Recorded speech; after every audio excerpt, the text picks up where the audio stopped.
Actually, do you know how to project on the screen? Okay, why don't you set up your computer, and I want to project the crowdfunding appeal.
So just, okay, you can put those under the table here, maybe, under my desk.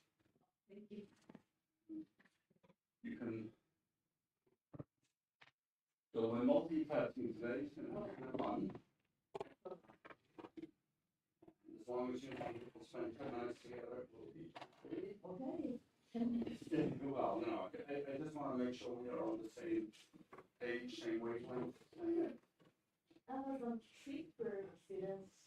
Oh, you're a dangerous person. You'll get a Nathan fat and ugly. Well, they are young and free. And the lab. Wow. Right. Okay, so where should we? Tiramisu is Tiramisu. Yeah. The coffee cake. But then we need plates with it. And popcorn. Okay, so here are some plates to go with it. Popcorn.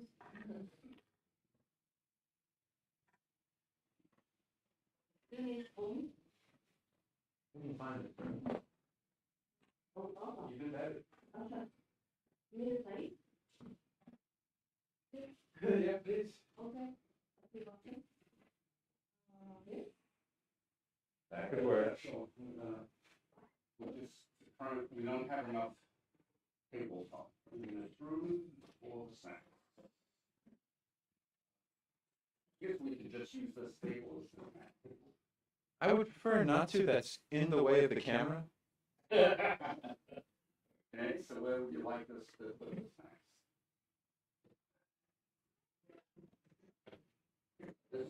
This is my basket of food stuff.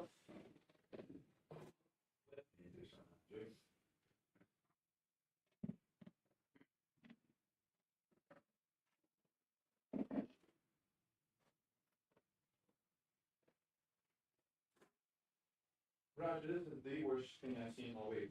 But It's a coffee you left so long ago that there's microorganisms in here, and it's horrifying.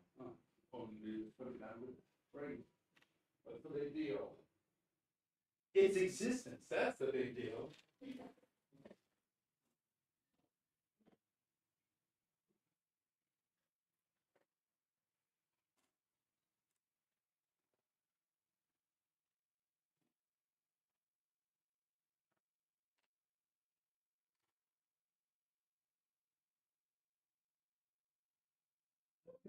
Today. That's a good question. I'm not too sure. I probably saw it in an email, but I didn't remember to read it.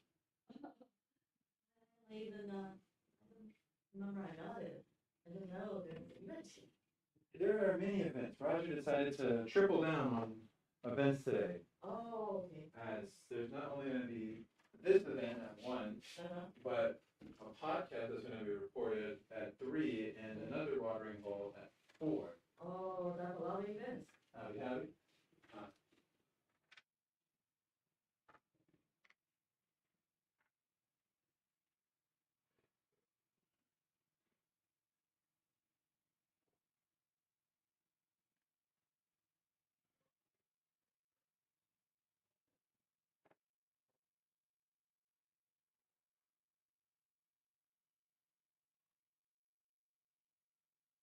Who started talk? One more time? I mean, what do we start? It should be around 1. Oh, I'm just one getting, o'clock. Oh, I'm just getting a bit of the tech side set up over here. okay. Because one of the things that was recommended or actually pushed on me by Roger is that this is an event that needs to be recorded. So everyone needs to acknowledge that they are Okay. being recorded. Hey! You're a few seconds early. Well, yeah, but it's going to start in 4 minutes, right? What time is it? 11:30 It's 11:25. Okay, so, where did Tina go? to the I right. had to walk from Green Hall, so I wasn't sure what the travel time was. We're gonna meet in my office. Oh, okay. No, just sit back now. Okay. I'm multitasking, that's healthy.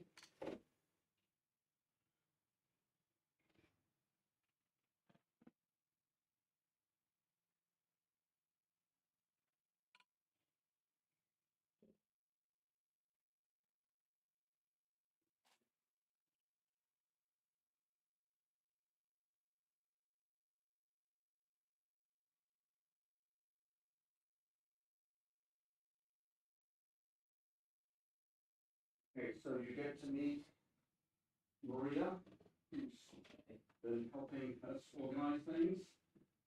I think we had Yeah. the last time. Yeah. Oh, I'm sorry. So we're gonna meet in my office, if you wanna just go over there. Okay. And, you want another chair? Okay, one. We don't need it until Friday. Expecting, who else will we expect? Dave will.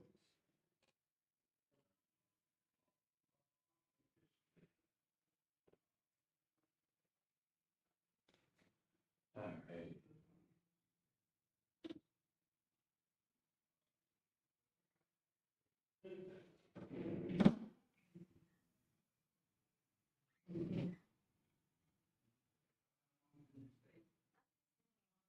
Okay, so,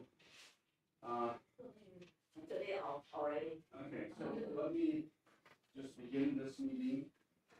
Okay. So, can I have both of your attention? So this is not, instead of the 11 o'clock mansion meeting, you get to meet Tina Kin, who are you, and why might you be important in their lives? Okay, go ahead.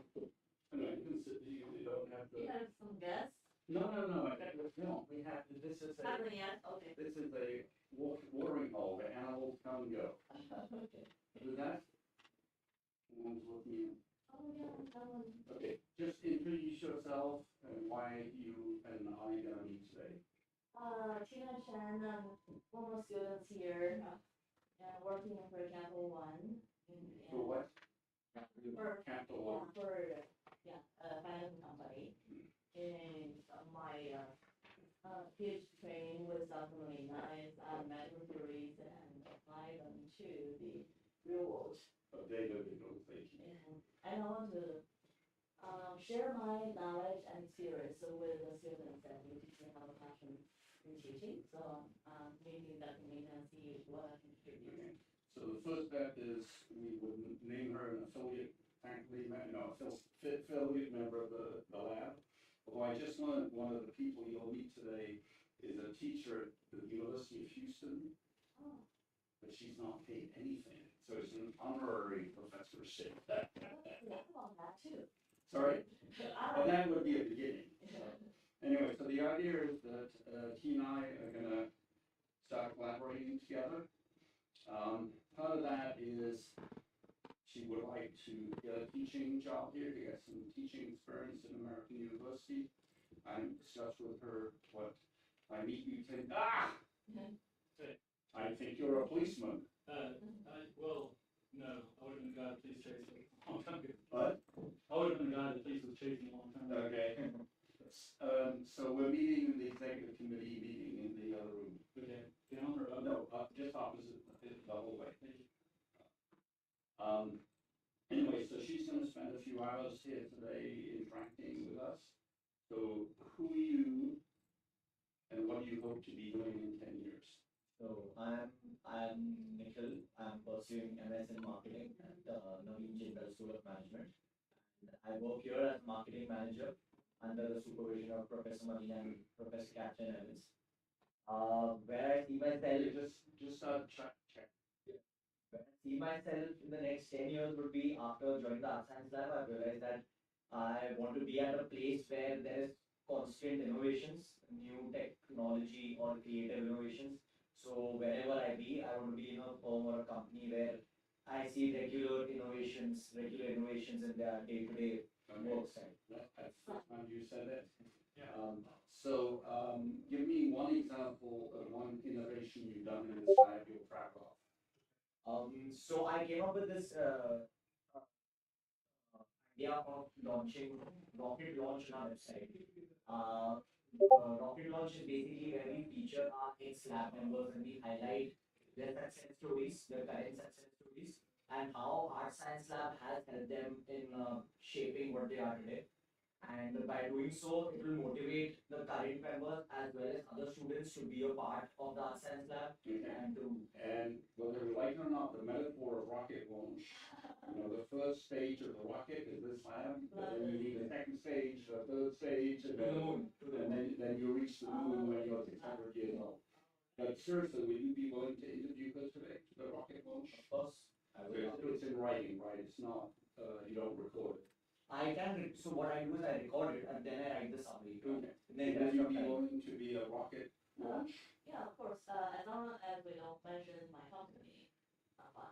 Oh, you're not okay with disclosing that? But you can say what You can say, sector. I can just say one of the top financial services companies Exactly. instead of mentioning yeah, capital. exactly. And you can use a false name if you want. Oh, yeah, okay, you're the boss name. No, but people are sensitive, because once they're in the corporate world, if they find you on YouTube or, saying something that might challenge the principles of the company in some way, Right, then they're gonna fire you for criticizing the company in public. yeah. And when you become an employee, do you have to sign something to say you would never criticize the company in public? Not that, but, the company has a group, called ethnic group. Whatever you do publicly, you have to have pre-approval. Pre-approval. Right, so if I do that, that'll delay your everything. So I'm just doing the volunteering, without mentioning the company. I had my permission, my VP, Hey, my, we're in my office. Oh, next door, the door right opposite. Okay, in the whole office. thank you for mentioning. Okay, Yeah. so Anaga, who are you, and if I met you 10 years from now, what would you be doing? I'm Anava. I'm pursuing Masters in Computer Science here at UPW. At Karsana, I work as a web developer and handle anything that is pretty much technical, like anything related to website part under the super. And within 10 years, I can see myself as a software engineer working in some company where I can use the technology to make people's life easier, so that people can interact with the world in a much better way. Okay, so the thing she learned is we had this podcast platform for Creative Disturbance, and it took her 6 months to get the podcast back. What happened? Oh, So actually, the main problem was that there was no proper documentation of the previous projects. So it took me a lot of time for finding the credentials, finding where exactly the podcasts were hosted, and how I'm supposed to reactivate the account because it wasn't in use for I guess 1 or 2 years, I don't know. So I had to reactivate that account. We stopped paying the annual fee to the company Yeah. that hosted a lot of the podcasts, and so we couldn't access them anymore. Yeah, so there was like lot of problems for accessing the data. So finally, this month, the last month, I was able to archive all the data because it was a huge data, like 600 or 700 podcasts. Oh, wow. So it was a lot of data, so we couldn't just let it go. Oh, good job. Wow. Okay, so one of the things I'd like to do whilst you're here is, you remember we developed this methodology of a letter of intent to collaborate? You do, maybe? So just, it's the idea is just put in writing what you hope and what I hope about from us wasting time together. No, but you know, people meet and say, okay, let's do it, and then 6 months later, oh, we don't want to do the same thing. So just a bit of mental clarity about what you're hoping to do. I think the dean is around today. We might be able to, I might be able to introduce him to you. Okay, so I have to go into this meeting. How could you, Evan's too busy to participate. We were gonna have a management meeting at 11, but it got canceled because Catherine Evans is busy organizing things on campus this week. So how could you use this as a teaching moment to practice your teaching skills with these two people? We can do a Q&A. Okay, so I'll let you do that, All right. and let me go to my other meeting. Okay, nice meeting you again. All right, so nice meeting you. Likewise. Yeah, I'm so glad that they have Landscaping having new members, new energies from different disciplines. You know, computer science is wonderful. Just even the lab, RC lab. Chin up, everyone. Okay, you have another student, Tina. Oh, So a policeman. this is, please take a seat. How are you guys? Hey, how are you doing? So this is Captain Patrick McCulley. He's no longer in the Garland Police Force. I am. Oh, you are? You Yeah. just have different jobs. I'm not in investigations. I'm over our traffic division and our intelligence unit. Intelligence unit, okay. Okay, so this is Tina Ken, who's a former PhD student in the lab, and I think you know what a metaphor is. She applied metaphor to data analytics and data visualization and discovered that you can catch Chinese criminals using different metaphors than American criminals. Oh, that's interesting. Well, that might fit into your intelligence unit. She does for a while. This is Nikhil, and I can't pronounce his family name, Chaturvedi. Chaturvedi. Okay. He is the marketing manager for the lab. He's a business student in marketing. You're graduating when? May 25, long way Okay. ago. Oh, wow. May 25. But I happen to know that police departments don't hire foreigners, so don't try and impress him.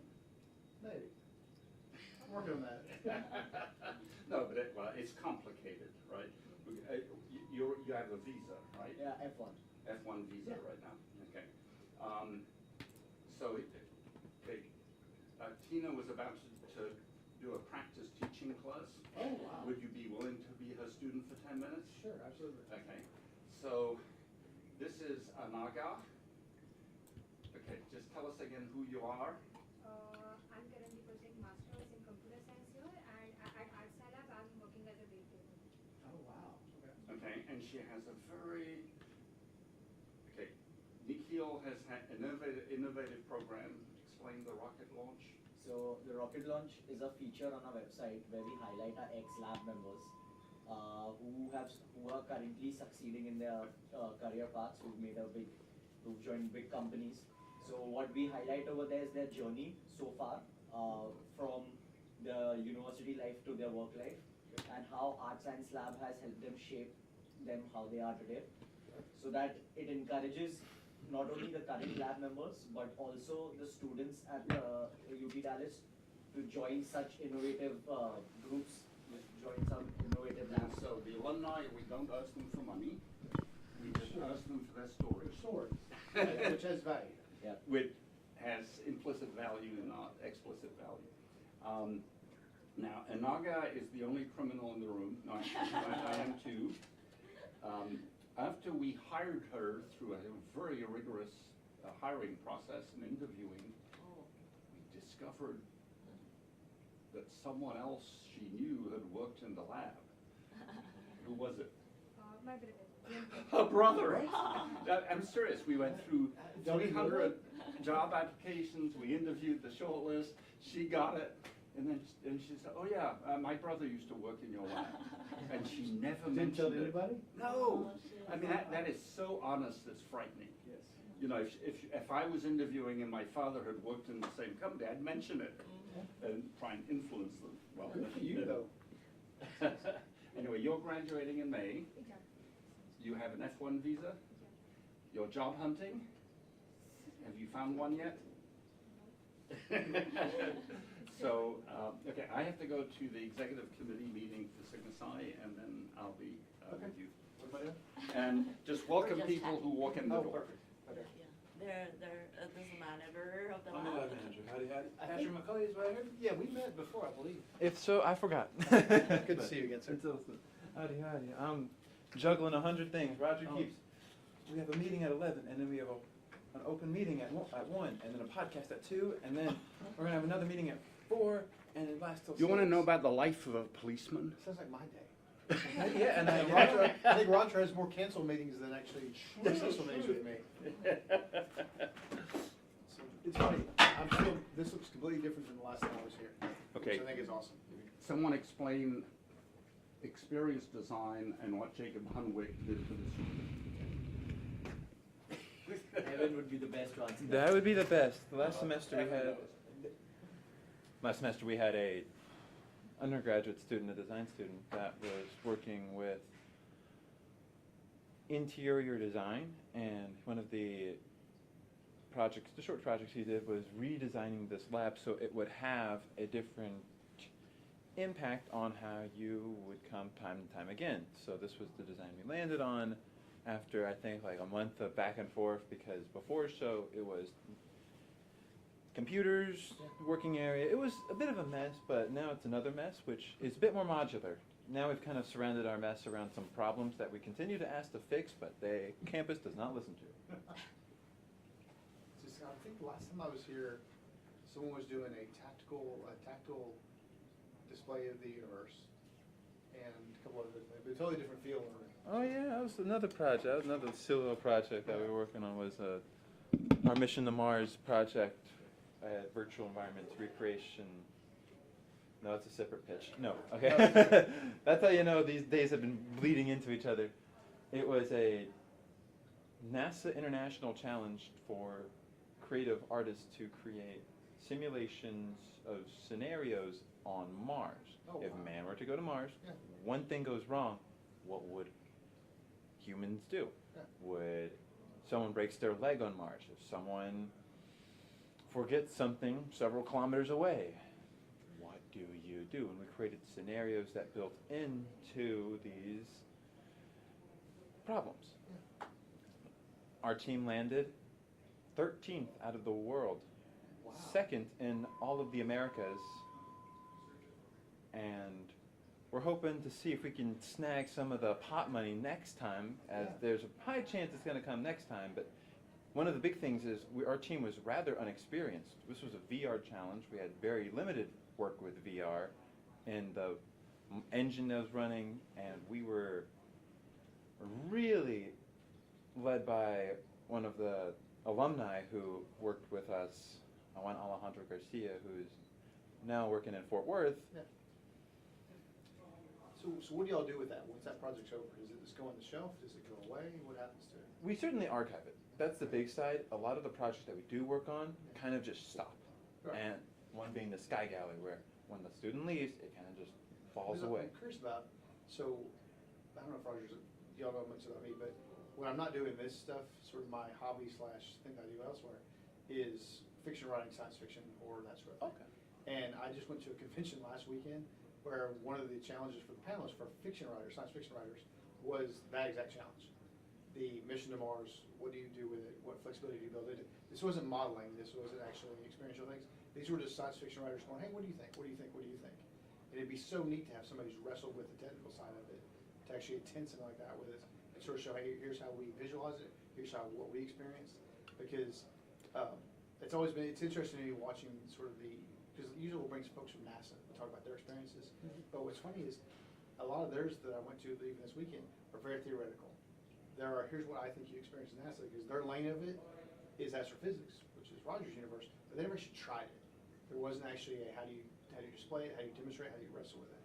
And so it's funny watching almost everybody divert back to The Martian or something that's more of a pop culture manifestation of it. And we'll talk about that. Indeed. So I actually never thought about you guys taking those challenges up and going, it would be neat if the con chair was to invite somebody to go, hey, would you all like to come talk about it? It would be an interesting audience for students to talk about their experience with it. Which is wild because Rogers mentioned your name several dozen times, but this is the first time, if I can recall, remembering that you're a writer. Yeah, so they don't cross over, it's all under a pseudonym, so they truly don't cross over at all. But it's funny because one of the things I'm sort of, because it's always been challenging, especially doing science fiction, even horror, to also be a police officer. It's like, There's a lot of crossing into different areas. I'll let you go ahead because No, you're the expert. I watch videos. We didn't on, remember that, that's a really, Okay. I'm sorry. Yeah. You go ahead. What am I doing? Continue. No, I'm here for you. Dr. Molina is just kidding. The one that's entertaining each other, Oh. actually. I'm not teaching at all. But I met two new friends. They are young and ambitious, and I want to help them just advise about their career a little bit. But you are so established captain. Oh, sorry. And you're welcome to join us. Sure. We're just discussing how we're going to develop a career, right? In the future. I'm sure you want to find a good job there. Like Dr. Molina mentioned, you have F1 visa, but the selection might be very restricted in a lot of companies. But I do a lot of interviews, I do hiring, and I can give you some advice on what is going on in the world for computer science major. Yeah, because I took computer science I got a master's degree here on information systems. Here? Here. Oh, Yeah. So you did both PhD and master's? Yeah, several master here. Oh. And a master from Howdy, howdy. UT Austin in marketing as Come a on in. major. And so that's why I can volunteer here to share time with you guys. Am I in the right spot? Yeah, you're good. What my Are you work good for a Sigma is, Psi? Are and you what Maureen? Oh, I am not Moria. I am. Oh, you looking for Moria? I would love to He's in hear Rogers' it. office. No, I just want to thank him. I think Ooh, marketing, popcorn. like, We got some snacks here. We got popcorn. We got some tiramisu. Well, Marketing, look at that. really, Oh my you gosh. cannot find a job My in marketing favorite. when you get a master. But enter is good, you have a lot. This is the Sigma Xi. When I moved here, my husband. Sigma was down Xi here, meeting. and I came here. It will be. I found In a few no minutes. job. Oh, okay. We're not My starting needs, I yet. had to go to New York. We were just So, getting everything set up. I'm early. study, A little. You get some premier Yeah, spots, some within time 1 year, to I sit got a around. job. I'm just organizing it so everyone has a spot. It's Yeah, not what a very happened is big that, room. It is not, but we utilize as much as we can. They have post your resume. We actually right? have How do you access to write? a larger room. You try to work But I with them? believe it was Fred who wanted to keep it like small. I just got my resume reviewed from them. Okay, yeah, that's the services you might want to. I thought there'd be implement. more people. And because I put my resume there. One of those sides of the Sigma Psi is that's restarting. A lot of it activities from what I heard kind of like dormant, but I'm not sure the full story as well. Yeah.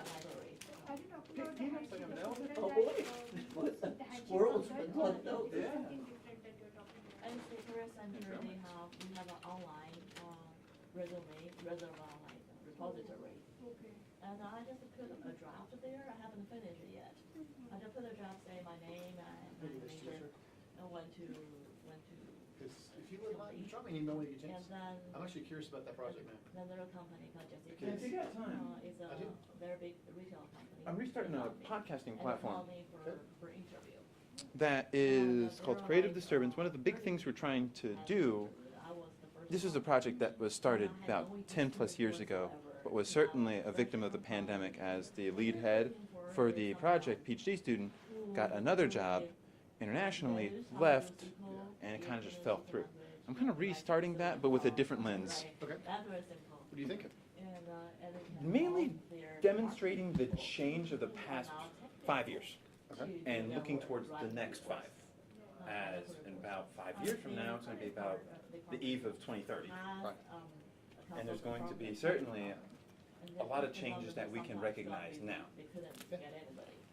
I'm in the right spot. Yes, the right spot. Okay, all right. But we don't want someone who's. So are you talking about technology or culture or environment or all of it? A bit of everything. I just want to hear a lot of changes happening within the professional world and trying to relate that into a generation like mine that's oversaturated with information. Today we're going to actually talk to bio-artists who are interested in CRISPR, the technology that is utilized to change the structure of DNA. And I'm really interested to see how these two scientists in their work also relate not only to the arts, but Is this the thing at 2 o'clock? yes, Okay, that's 2 o'clock. It's getting recorded at 3. It's later on, but That's awesome. Yeah, Roger told me something about using alternate light or something with light. It's I already was the told me first about one. it. And But I totally it's- gave up because I heard. That's really neat. So are they using bioluminescence or what's the actual thing? Do you know? Better than me and I know nothing. But what did bacteria Okay. And they as said, well, ink. you're Okay. fit. and kind of building artworks from this kind of microscopic pieces. So is it And it was totally Is it, innocent and naive. long lasting or does it degrade over time or? I gotta double check, because this is something I really should have done more so, but the other side of the world is when Roger says, hey, restart the podcast, he doesn't really help much, but he does certainly give me more things to do. I think that's really cool because, I don't know, so the reason I re-engaged with Roger years ago, because I graduated here on the psych side, so that's my universe. But I hit him up a couple years ago about creativity, and we've been wrestling with creativity for law enforcement. And it is exactly the same thing, about, like, where does it apply? And this is sort of my Disney World, the lab is, because he gave me a tour last year, whenever it was. Every single thing here I can steal for something, and not steal, but it all You has can applications. demonstrate. Well, no, it has applications to law enforcement that don't exist. So one of the things we were here last time, it was somebody on the painting side, and she was a master's student transitioned to a PhD in painting. And I interviewed her, talked to her, and her goal path, career path was fascinating, because she wanted to make one painting and sell it for $1 million, and then retire. It's like, that's cool. Does anybody do that more than once? Because the budget doesn't quite work out for that being the end of your career. And does anybody really do that? So she was really struggling with, because she's like, yeah, all my classes are filled with people that are really good at painting too, and we're all going to go to the PhD program as a cohort we're all really good at painting. So it's like, yeah, but the psychologist in me comes back on, okay, one of the things I struggle with is child victims of violent crime. And one of the number one therapeutic things for children victims of violent crime is they're pre-verbal. So how do they express their emotions? How do they get out whatever's inside in a way that's tangible? They can now look at it. A therapist can evaluate it. And so one of the number one therapies for children, particularly pre-verbal, is art, painting, finger painting, stuff like that. How do I express that? And so it's like, what if you take your skills as painter, teach it to these kids on some rudimentary things to up their ability to express themselves in art, and use it as an art therapist? It's like, can I do that? It's like, you can, but you're missing the therapy piece. And all the people I've known that do art therapy, even myself, are not pretty good artists. And I see some people that can do more sophisticated stuff, can express complex emotions, things like that, even using art instead of language for it. And it was just fascinating, like, we should still that. One of his students was doing a visual representation of like abuse, and it was really about asking questions. Taylor's project was like, this is obvious, this is less obvious, this is kind of intriguing. And how do you put them together to sort of start conversations? For me, it's tough because the environment I'm in, it's pretty much, it's either really overt and in your face, or we don't want to talk about it. Like, the take, lock, and hide, take your keys, lock your car, stuff like that. It's pretty obvious. That's what it is. How do I don't have bad relationships with people? And if you're a victim, it's not your fault, without saying some sort of don't, that sort of thing. It's so overt, it becomes kind of like the just say no drug abuse campaigns. So how do you, it's like, that's not going to my side. We're horrible at marketing. We're horrible at everything. I mean, all of our stuff is pretty much, I have a badge and I have a gun in your face. How do I build messages that get to people, in a way that resonates with them, that gets the truth out there that sometimes is really hard to deal with? Because even internally, our chief doesn't like to talk about some of the stuff that some of our units do. Because when you get to, like, we'll just say horrible child abuse stuff, the nitty-gritties aren't really fun to play with. But there are things we need to talk about, things we need to prevent. How are you, Mr.? How are are you? Howdy, howdy. I'm Fred Turner. We've met before. Yeah. Yes, we threw you in a VR headset. Yeah, I That's remember. right, that's right. I recall. It's a reminder. Patrick McCully. Oh, nice to meet I'm you. just visiting with Roger, so Okay. he told me to come in and play. He said, you know what, I'll fit in a meeting right between another meeting and, the watering hole, which is in 5 minutes. And now he is still talking over there. He's probably going to be late. So Oh, well, I that's might- Roger, you know, that's I might Roger. have to go poke him. So But can I get a cup of coffee? we do have some coffee. Fantastic. Right here. It's behind the microphone. Thought I smelt the precious fluid there. Oh, certainly. It's right here. It's Okay. in between the wires. Good, good, Let me good. find In the between fine the cup. wire.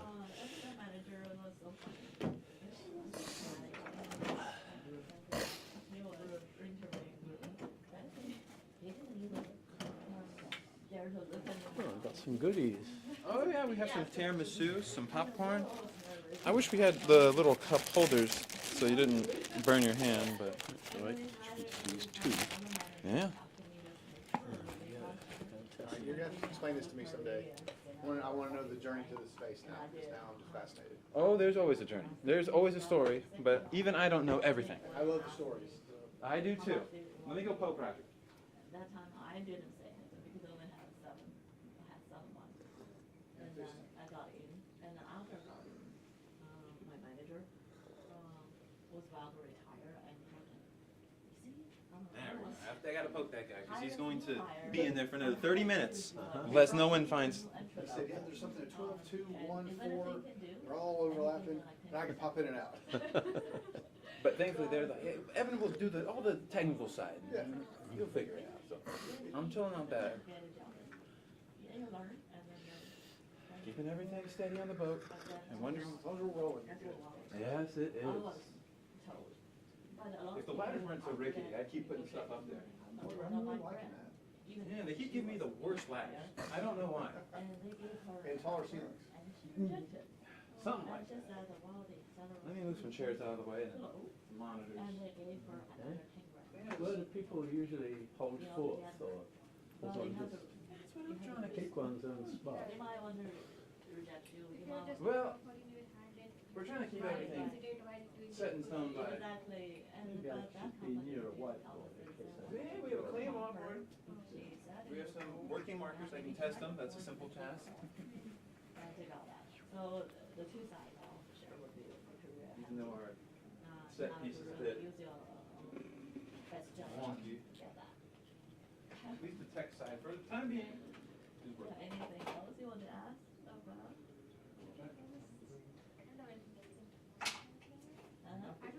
That's a great list, isn't it? No. And also just I want to give you is that. I was like, is he? Oh, yeah, the Her, emergence, certification, So is that, which one is this one? Is that today? Yeah, I guess so. The 12th? I guess that's something. He kept telling us, okay, we're talking about that, but then you're gonna be interested in And that. that is also. And I tried to warn him, I was like, I tend to be interested in all of them. Yeah, we got a few that are still kind of in between. The invention of insulin is probably one of the fun ones. So what is this one? Who's running this one? Roger is. Oh. And he's still kind of debating on what he means by smart villages, because it already has a name as itself, which is to connect rural villages to modern technology, specifically not only in Europe, but in India and Asia, where these massive communities are kind of walled off technologically. And so they're trying to connect them with modern irrigation, modern practices in agriculture to assist with economic growth. But Roger kind of sees it more so as community building online. Yeah, because it could go both ways. Is it that the villages are going to learn from the brilliant technologies? Or is it that we are going to try to use the wisdom of a village that can come to collective decisions by talking, by conversation? Is there any way that that can be translated into the otherwise divisive and crazy internet world? Oh, yeah. Because we were playing with this on a prompt standpoint last week on a podcast about, it goes in reverse, that if I'm a small enough village, Yeah, and you're here in Dallas and I'm in wherever I'm at, yeah, my village is you and me. Yeah. Because all the advice inside gets from you. The guy next door, I don't like him. I don't need to deal with him. I'm not gonna protect him or care about him, but I get all my insights from my own little village, which I can spin up in a heartbeat online, which is terrifying. Oh, yeah. Because we were just looking at how you build crime within that. Because all the. That's just the other side of the world. That's cool. All right, 12 o'clock. Let me go poke him one more Jane time. Jacobs has got on. Yes. Villages, even urban. I haven't heard that name in a long time. That's awesome. I am still, is this good? It's drinkable, I'll take that. but you're probably used to pretty terrible coffee. I am. imagine. Yeah. The 3 o'clock, it's a melted brown crayon will work for me. On the other hand, we have front end designers. So I gotta talk to Roger about smart villages now. That's really. Yeah, because he's. Think about coding.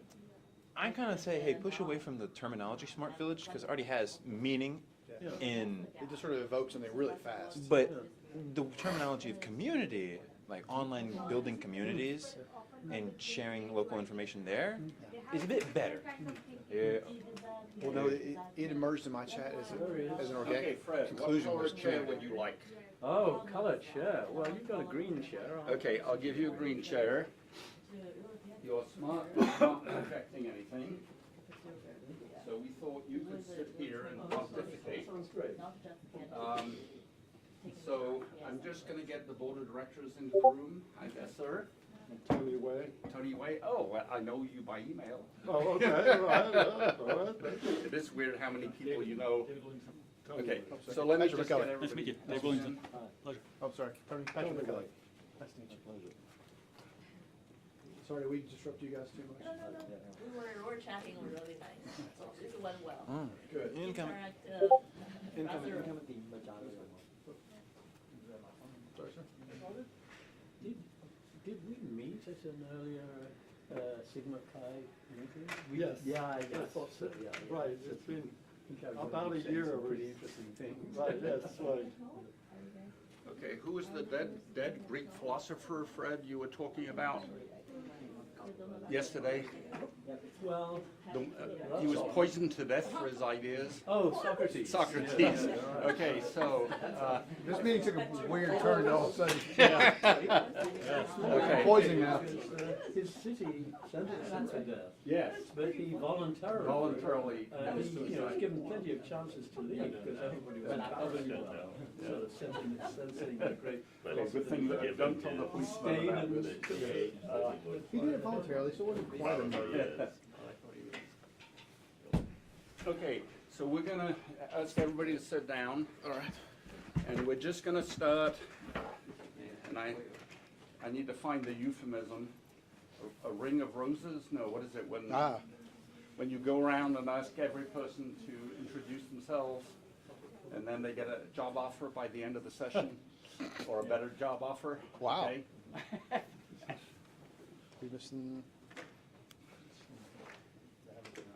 So if you're all right, can you just sit down? I absolutely can. And then you and I are gonna have some folks. Absolutely. Take this chair right here. I gotta Yeah. check another word. I'm gonna dump this down I real ain't touching that, but. I'm gonna grab a cup of coffee. Oh, you're fine. Okay. I suspect there'll be a few other people coming in the room. So, hey, Niels. Hi, how you doing? Hello. Great to see you. Wow, this belongs to your wife. See, I'm Okay. fulfilling all kinds of important roles here. This is, So we don't take notes. this is Dean Rover. Hi, hello, everyone. This is he's a police He captain. kind of gives it away the way he says, and I figured. Unfortunately, he did a degree in UT Dallas. Very good. In what? Psychology. He's a policeman with psychology training. I think that's a good idea. Yeah. Okay, thank you. Yeah. All right. All right, everyone. Niels, we have to get together, there's lots of, I want to ask you a lot of questions. Oh, yeah, okay, hold About on. water bottles, Okay, things like no, that as well. one second, Niels. Yes. So Fred and a group of us are writing a paper on the emergence of the arts and humanities at UT Dallas. That's a good idea. So the founders of UT Dallas had no interest in the arts and humanities and never put it in a strategic plan. It's not true. I'm the historian. We were part of the founding schools of 1975, Yeah, and that's why we we have faculty from 1975. and you just stumbled, next year is the 50th anniversary. That's right. And are you planning a Yes, celebration? we do a celebration of the school, and then we have, which is, at this point, rather exceptional, we still have 3 faculty members who joined us in 1975. Who are? So we have Dennis Rainer Kratz. Schulte, David Channel and Robert Rodriguez. And then we have Dennis, who I think came like the summer thereafter or Yeah. something like that. But so the first three always make sure that everyone understands that they are the ones. That So he- we're he- writing an article later, for you know. the Athenaeum Review, and it'll be anecdotal in part because we are talking to the people who are still alive from 1975. I mean, the one thing about maybe also worth your while you're at it is to see, Todd could possibly help anyone who was very close to Tom Linehan to understand what, Tom, you know, Tom Linehan. Who yeah, no, but who?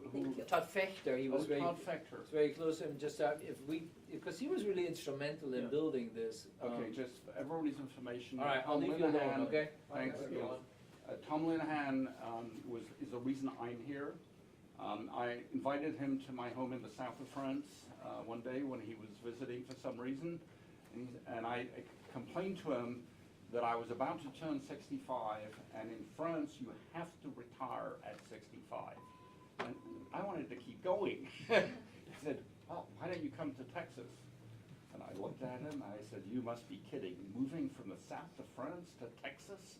I don't think that's a Well, cultural change. So then I had to do something illegal, shut your ears. So my wife and I came for my interviews, and as a condition of my hiring, I required that they hire my wife. And the Hobson Wildenthal, who was the provost at the time, agreed to that. And then we discovered that was highly illegal. It's called nepotism, I think. Common practice in the academy, by the way. What, sorry? A common practice in the academy. Hiring relatives? Oh, yeah. Okay, stop listening. Okay, so the first thing we wanted to do is there are a number of people in the room who are elected members of the Sigma Psi Honor Society. And so I thought we would just go around the room and just tell us who you are, and in 3 sentences, why we should respect you. So, sir, you're a member of Sigma Psi. Well, you should respect me because I brought a banana. Well, I'm Tony Way, long retired from Texas Tech School of Medicine, which I helped found in 1972. Wow. So he has anecdotes about UT Dallas. Nobody heard anything about them. When you were elected to Sigma Psi, where were you? I was at Texas Tech Texas Tech. School of Medicine. Okay, where's Maria? Walked out for just a second. Yeah, he's multitasking. Okay, so thank you very much for coming. I'm the president-elect, but I've been absent without leave until today. So, ma'am, who are you? I've been a Sigma Psi member for almost 50 years. What? Where were you And, elected? I was inducted at Ohio State University Ohio State. Okay. based on research I did for a master's degree in zoology. Zoology? But then I You mean you went can on study to, us? I went on to veterinary school and became a practicing veterinarian. And what's your name? For almost 40 years. And what's your name? Nancy Howard. Okay, I'm sorry, it's just Maria Retired. is taking notes. And so thank you so much for coming here. I think we've met several times and I've been incompetent without leave. So thank you. Thank you. One of the things we're going to be asking all of you is ideas of what we would like to talk about in future open meetings. So zoology of students on the UTB campus, I think might be a good, we have a lot of foreign animals at the moment. Are you listening? It's not quite zoology, but yeah. Veterinarian, okay, taking care of animals on campus.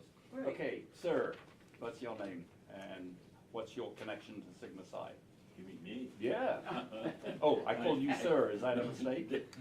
Dan Griffith, I actually was the first president of the chapter when it was revived. That was at Bob Stern's insistence. He didn't give me an option. I'm in EPPS. I was elected to Sigma Xi at Syracuse University in the early 1990s.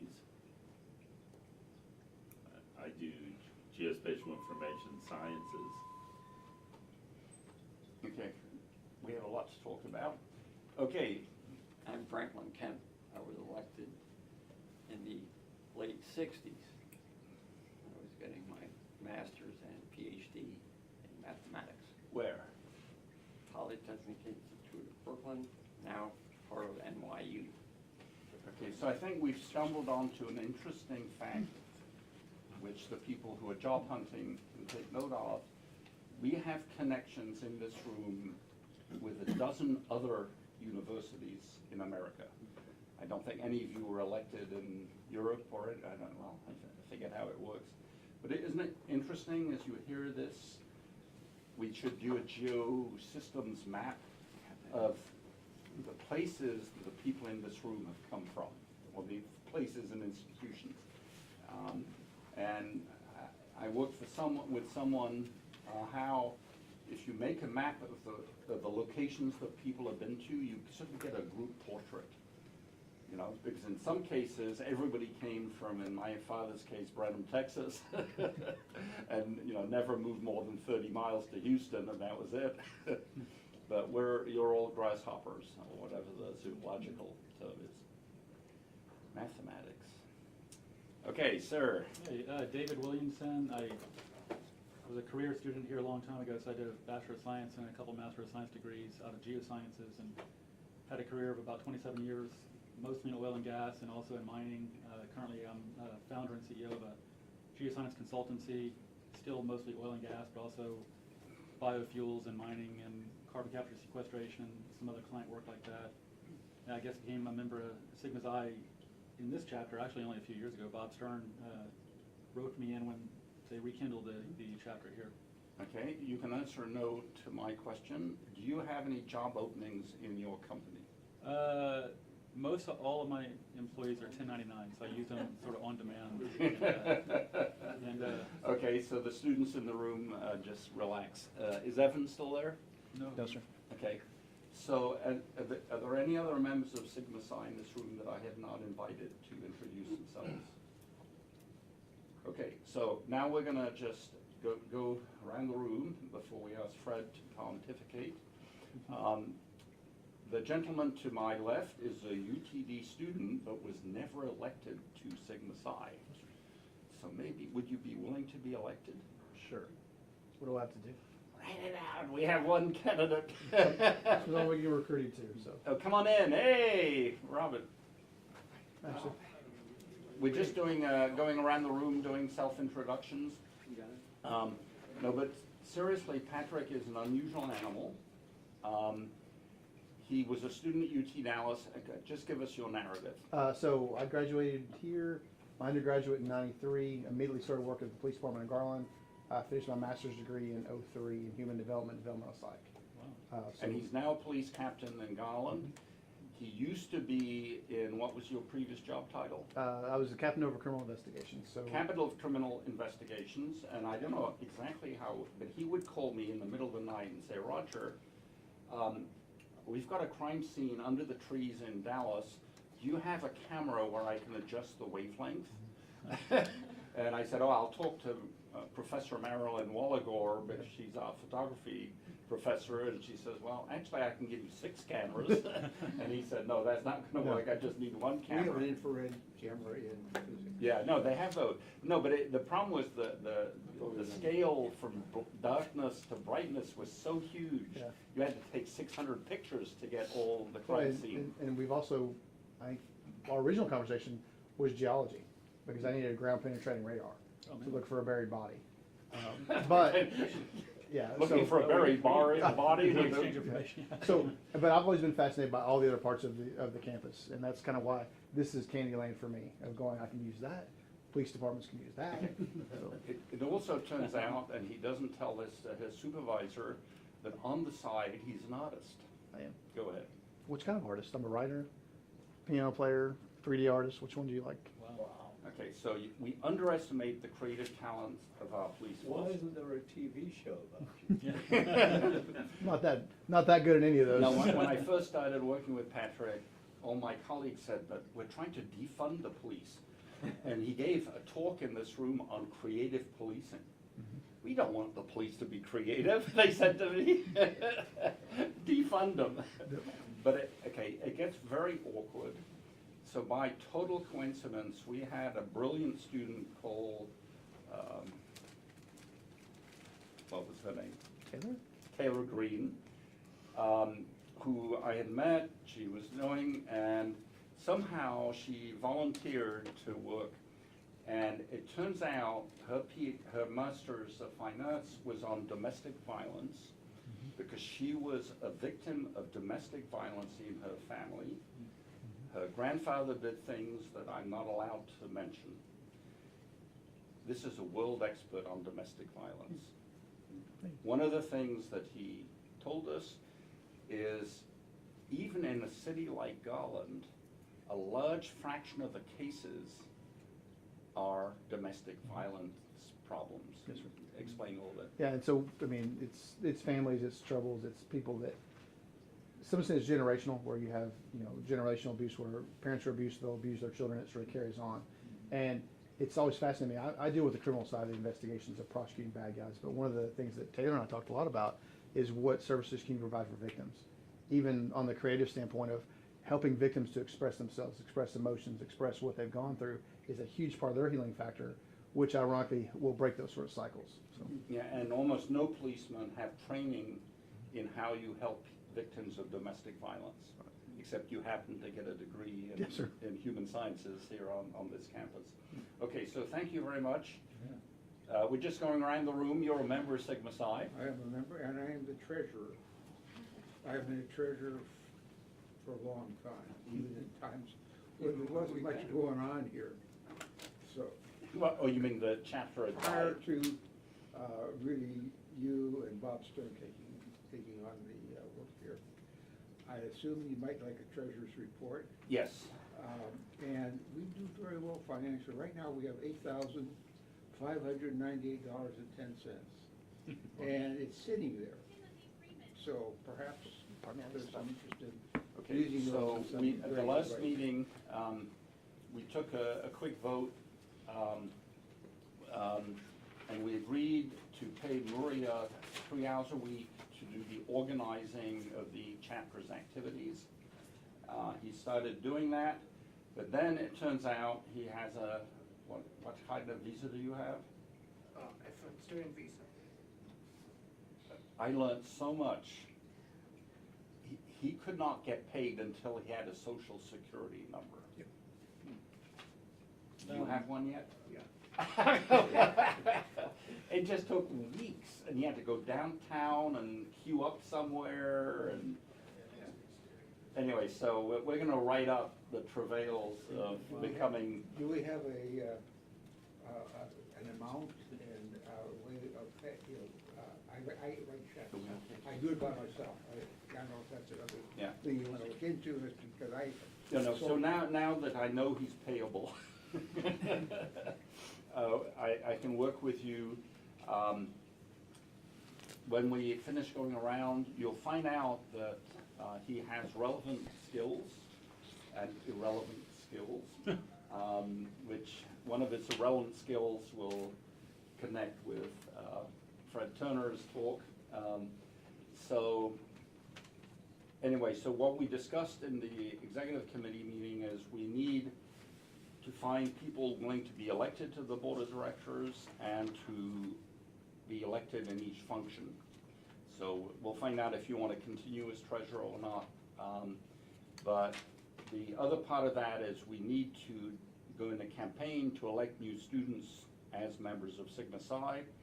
And we've reached out to all the existing Sigma Psi, so we have their email addresses, and we're going to be trying to get them more involved. Can the students that are here, can they also introduce themselves? I'd love to. Yeah, no, we're going to do Okay, that. okay. But, okay, so I'm a professor, so no, he's the policeman. You do it by rank.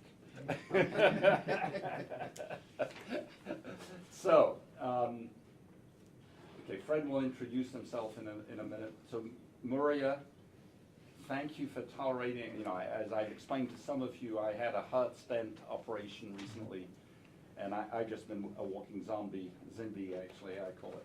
So Maria, who are you? What kind of job would someone in this room be able to offer you? No, go ahead. Who are you? Just give us a little nugget of your... Maria Vishwanatha. I'm pursuing my master's in information technology and management here, and I'm the operations coordinator with at QTD. And I'm working on a micro project called Qualia, Can Conscious Storytelling Transformers. It's a Can Conscious Storytelling Transformers. It's a virtual reality immersive project, which I've been working with Roger Medina. That's just really interesting stuff. Yeah. And then in future, I'd like to tell stories from Indian mythology using VR. That's my future plan. And I'm a professional cricketer. I know that's irrelevant. But No, but it's That's not. really relevant. No, he's a professional cricketer. cricketer, yeah. As you know, UT Dallas used to have these cricket pitches on the Yes. campus, but they took them down to put in parking lots. I'm joking, but not much. I'm writing a blog on it. So we are writing a couple of blogs on the physics of cricket. Yeah. So just explain in I three. read your little piece about that. Yeah, that was I'm still fun. working on it. Yeah. I'm going to publish it soon. It's called Magnus Effect. Magnus effect. Yeah. Anybody in the room know what the Magnus effect is? The mathematician should know. I do now because of his paper. Okay, what is the Magnus I effect? think I just like to keep it really simple. Spin is it's indirectly proportional to drift. Say that again. Spin of the ball The spin of the ball. is indirectly proportional to the drift of the ball. Inversely Inversely, proportional yeah. to the drift of the ball. Yeah. Yeah. So the argument is in cricket, you spin the ball so the batsman sees it coming, but the ball changes direction. Yeah. And it turns out what the Magnus effect is applicable in, give us other fields that it's applicable to. Basketball, football, Anything. anything. Baseball for sure. Yeah. Baseball. Baseball for sure, yeah. Baseball. And so, then I discovered one of the reasons they don't make baseballs and cricket balls smooth is you want to amplify the Magnus effect by having a rough thing on the surface. Yeah.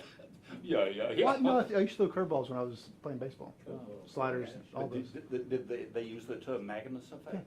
Oh, Wow. Yeah. Oh, yeah. That's why you can't raise them too much because, no, I got, in softball you can do it too. It's a much slower moving ball. Yeah. But our last softball tournament I got in trouble because one of mine, it's a high rate of spin. And it's in slow pitch softball, so the ball's moving slow. But it is We're going to spinning. share this blog post on the physics of cricket. I gotta get that one. With everybody in this room. But it is sort of interesting that we don't normally think that maths and physics is applicable to everyday life, like playing cricket. He's played cricket and paid to do it where? Yeah, I played professional cricket in India, then I moved to Africa, I played some cricket in Kenya, and then I moved to London. I played professional cricket and finally I'm here to the What States. position, what did you play? Where did you play on the pitch? What, were you a bowler? Or? Yeah, all-rounder. I do bat with my left hand, I ball with my right hand, and with my left hand too. I'm ambidextrous. Ambidextrous bowler, and so he can do he can spin the ball With in left hand and then with right hand too. Anyway, so you know when you meet someone, you have no idea what's under the hood. And it's just been so much fun working on the physics of cricket because I've applied physics to rotating galaxies. I don't think anybody has applied what is the effect called? Magnus effect. The Magnus effect to rotating galaxies. Well, Not yet. a rotating galaxy then should, well, I suppose it would have to have some resistance to the interstellar medium, you know. But it should in fact curve as it moves through space in that case. Okay, Anaga. Anaga is graduating and is job hunting. So this is her job pitch. Who are you? What do you do in life? And what kind of a job are you looking for? And speak up. Hi, I'm Anaga. I'm currently doing masters in computer science here at UT Dallas. At ArtSci Lab, I work as a web developer and handle pretty much anything about the technology part, website or anything else. And next, like after graduation, I'm looking for a job where I can work with technology, mostly for making people's life easier, so that the simple Making people what? people's life easier. People's life easier. Yeah, people's life easier, and I love to learn new things in the technology and always try something new. Try something new in the field. So yeah, I'm looking for something like that where I can learn a lot. Okay. So what is one technical problem you solved in this lab that you're proud of? None. Now, just tell us the story again of that you learned how important it is to do something. Yeah. So there's a project. You looking for the Sigma Psi meeting? No. That's all right. Go ahead. Yeah, so there is a project called Creative Disturbance, which is a project regarding podcasts. So before few years, it was working very well, but in last 1 or 2 years, The pandemic killed the during the project. pandemic years, that project got discontinued, and we wanted to recover all the data that was in that project. So the thing was that there was no proper documentation of where all that data is. So it took me a lot of like 6 to 7 months to find out all the details, like where are our podcasts or the actual data is posted, where I can request for getting the access to those platforms. And after all those efforts, last month I was able to retrieve all the data. Okay. It was Wow. like 600 podcasts. So it took her 6 to 8 months to recover 800 podcasts. At the time, UT Dallas did not have a podcast platform. So we paid a license to a podcast platform called Liquid Ocean. No, the podcasts were on Libsyn, but the website was hosted using the Digital Ocean. Right. And there we'd stopped paying the license, and so we no longer had access to the content. And, you know, she had to go through 22 bureaucracies to recover these 800 podcasts. Might have a detective here. A detective. Some good technical skills right there. Well, no, but it takes thinking of, you know, and, you know, she's busy and, no, okay. But then, okay, I'm going to tell you the story even though the policeman is present. Oh. So the thing that I will remember about Anaga is how honest a person she is. So we had 300 applicants for her position. We had a short list of 10 that we interviewed, of which she was one, and we ended up making her a job offer. And what did you tell us? My brother used to work here at the ArtSci Lab 2 years His ago. brother, her brother used to work in this lab. I mean, how honest do you have to be not to tell anyone that one of your close relatives worked in, you know, and therefore you're trustworthy? I mean, seriously, congratulations for never mentioning that in any of the interviews or the discussions or the emails. Oh yeah, by the way, where's your brother working now? Goldman Sachs. Okay.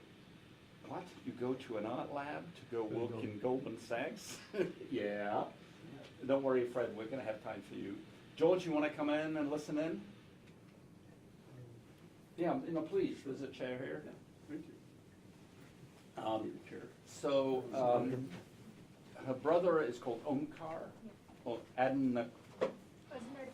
Okay, and I won't go through everything he did in this lab, but one of the reasons he got hired by Goldman Sachs, and if I'm misremembering, don't say anything, is he published a paper where he developed an AI algorithm to analyze a document to identify its level of sarcasm.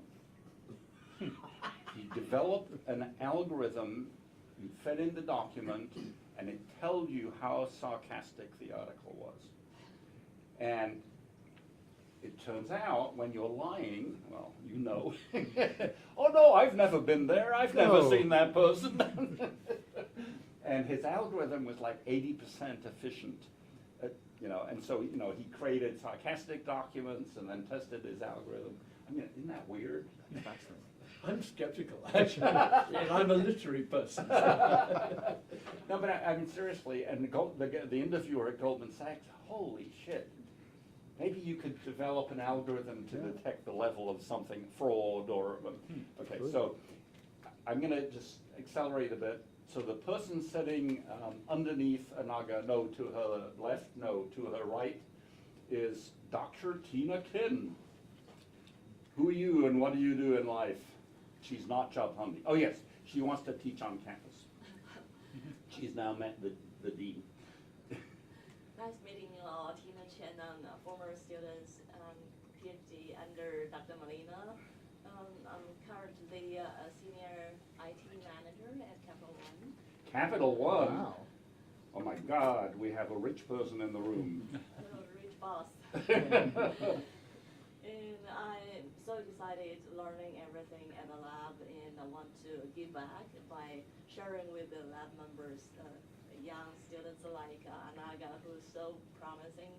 I'm the one to help them understand what's going on in the real world, because I have to intensive interviews. What's your job title at Capital One? I think title, I forgot. Cloud enablement. So during the pandemic, she was tasked for the whole Capital One Bank of moving all their computing to the cloud. Because when people were working online, you couldn't go download a computer file in the office. So you were in charge of migrating everything to the cloud. So you're a world expert. I mean, it was a nightmare, right? It was a terrible experience, but it's very, very accomplished. Okay.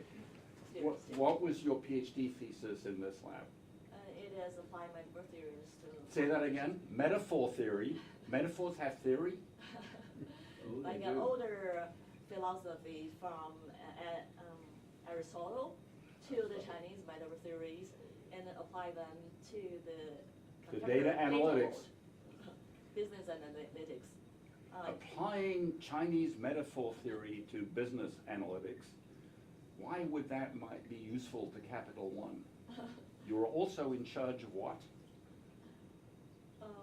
The information systems management. And fraud detection. And yeah, fraud detection is one of them, yeah. And she discovered that if you use a Chinese metaphor, you're more likely to catch Chinese crooks than if you use an American metaphor. If you use an American metaphor, you're more likely to catch American crooks. And the easy example of that is in Texas.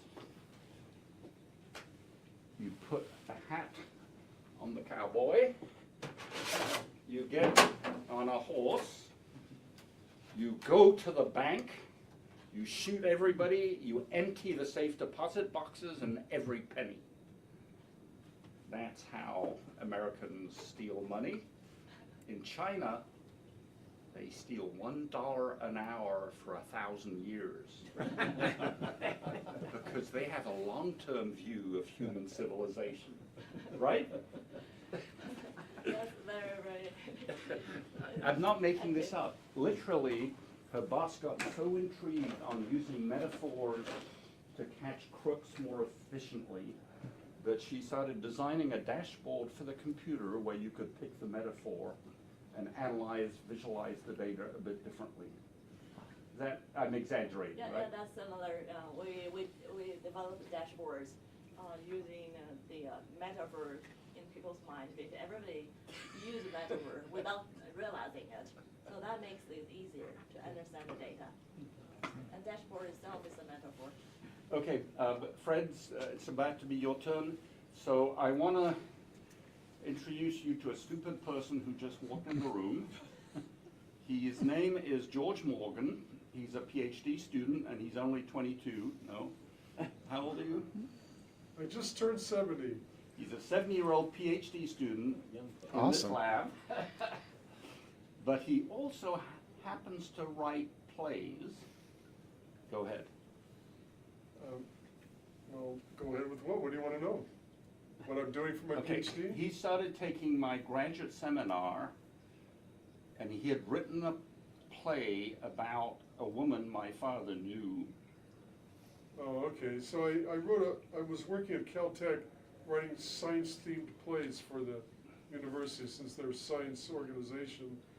And I came across this book about the history of the Jet Propulsion Laboratory and wrote a play about it, which we performed at Caltech. His mother was the first woman in NASA.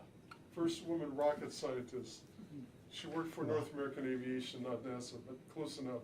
And so one of the characters in this story about the history of JPL was a kid, young 20-year-old kid named Frank Molina. My father. And so he became a character in the play. And He wrote a play with my father in it, took my class, and didn't know I was his son. One day after class, I say, you know, I wrote a play with a guy. George. I wrote a play with a guy with a similar name to yours, Frank Molina. He said, "Oh yeah, Frank Molina. He was my father." Wow. Okay, thank you, George. So, are you still okay? I am. Okay. So, we're now gonna just change modes. So my suggestion is we all stand up and change seats, and Fred Turner is gonna get ready to give us his presentation. Now, this is the cognitive science of group sessions.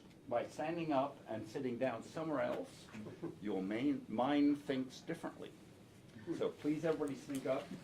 We have popcorn and cookies and sushi, water and Coca-Cola. Fred is going to have to sit down in the same place. I'll sit down and. Thanks for sucking me into your meeting. It's not a meeting. I have, Would whatever you it like is, to I'm be not a- sure what it is. Would you like to be elected to an honor society? Absolutely, just sign me Okay, up. we'll elect you to this Sigma Psi Honor Society. Okay, Okay. Are you just forming this? No. It's no. been around for a while? Been around for 100 years. Okay, it shows what I know. Okay, so everybody just stand up, take a breath. Working purpose. You know, I got down to my gym. You gonna be around after this? You need me to sign something, or? Yeah, you know that thing you already signed electronically? I need you to sign it with an ink signature, because Pia wants it all on one paper, and instead of four different bureaucrats. Yeah, bureaucrats. Your favorite people, bureaucrats. I know how you love them. I emailed it to her, and she downloaded. Thank you. I I have no place to be, but thank Okay, you go for ahead. giving me a minute to spiel. No. And of course, the other. That's why I'm here. Make sure that you know how much Gloria. So I'm not studying at the moment. I want to talk later. Okay, so whilst you're all getting, the drinks are in the refrigerator. Tina brought some Chinese food, which is somewhere there. It's called popcorn and tiramisu. Tiramisu. Ancient Chinese food. Okay, so we're just gonna start getting ready to give Fred a few minutes, at least 10, to seed some ideas in all of our minds. And I will say no more. It's very strange how,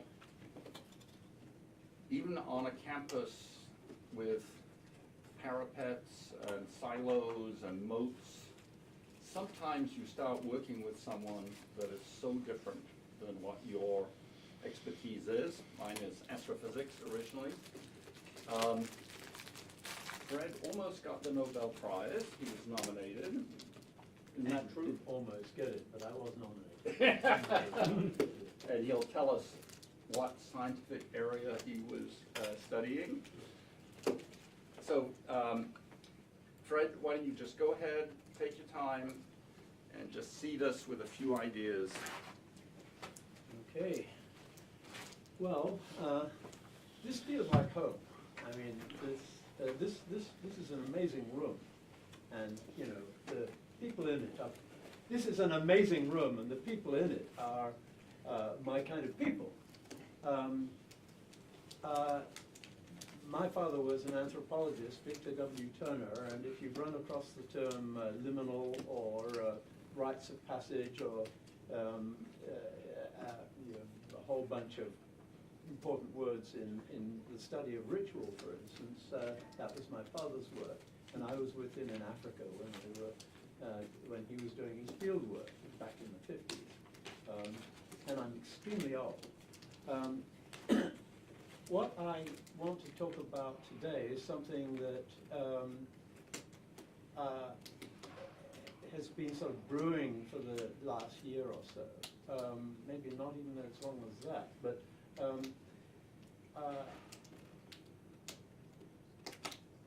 three senior guys around here, Roger and Bob Stern and me, have been working together on the idea of emergence. We call ourselves the emergence group or something like that. And not emergency, Patrick. Not emergency, but emergence. Yeah. It's an informal, unfunded group of faculty in different fields. And we began looking at emergence in the hard sciences. We have a mathematician here. Right. Among other things, we were thinking about complexity theory. We were thinking about chaos theory. We were thinking about this whole new set of geometries, geometrical forms that are not like the curves of calculus or like the straight lines of Euclidean geometry, but the cricket ball. No, or yeah, not even like the cricket ball, that are much more fractal, that are bitty, that are incomplete, that you can go on looking at them in greater and greater detail, and there's still more detail as you go on looking. And the detail matters more than the big picture. Right, right. And then we started, we were looking at it in physics, where it's quite clear, all kinds of turbulence and that sort of thing, and very much in biology, where the whole ecology is really the science of looking at emergence at any given moment. There's no equation of ecology. Yeah, and F equals MA. And evolution is looking at emergence in time. So ecology is emergence in space, and evolution is emergence in time. And then we started thinking about, well, what about at the level of human society and culture? Because now I'm the son of an anthropologist. I guess my fingernail is fractal, so how does the growth of my fingernail affect the university? No, but hey, that's what we underestimate the importance of the small things on the big picture. Yeah, yeah, and it's a feedback. The small to the large and the large to the small.